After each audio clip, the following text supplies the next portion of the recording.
বকেয়া ৮০ কোটি ডলার চেয়ে ডক্টর ইউনূসকে চিঠি গৌতম আদানির। বাংলাদেশের কাছে বিদ্যুৎ বিক্রি বাবদ বিপুল পাওনা জমে যাওয়ায় তা পরিশোধ করার কথা বলেছেন। আমাদের চ্যানেলে যদি কেউ নতুন এসে থাকেন তাহলে অবশ্যই সাবস্ক্রাইব করে নেবেন।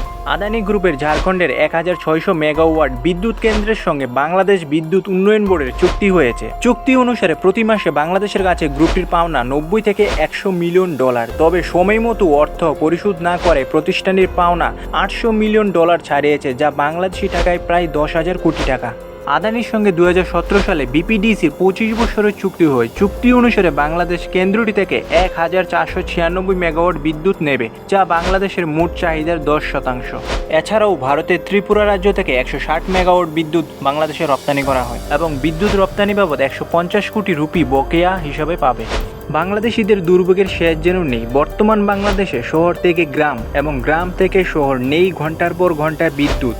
নাজেহাল বাংলাদেশিদের জনজীবন। তীব্র গরমে হাঁসফাঁস করছে বাংলাদেশের শিশু থেকে বৃদ্ধ এবং বৃদ্ধ থেকে সাধারণ জনগণ। পুরো বাংলাদেশ জুড়ে দেখা দিয়েছে বিদ্যুতের ঘাটতি। চাহিদার তুলনায় বিদ্যুতের যোগান কম। যেই জায়গায় ২,০০০ মেগাওয়াট বিদ্যুতের প্রয়োজন, সেই জায়গায় মাত্র বিদ্যুৎ উৎপাদন হচ্ছে ৮০০ মেগাওয়াট। পুরো বাংলাদেশ জুড়ে এমন অবস্থা, তার উপর আবার কয়লার অভাবে একাধিক বিদ্যুৎ কেন্দ্র বন্ধ হতে চলেছে বাংলাদেশের। তাছাড়াও ৫৪টি বিদ্যুৎ কেন্দ্র গ্যাস ও জ্বালানি তেলের অভাবে বন্ধের পথে। এখন কেমন হবে যদি আদানি বাংলাদেশে বিদ্যুৎ রপ্তানি বন্ধ করে দেয়? এমনি বাংলাদেশের বিদ্যুতের প্রচুর ঘাটতি, তার উপর এখন আবার বাংলাদেশের নিজস্ব ৫৪টি বিদ্যুৎ কেন্দ্র বন্ধের মুখে।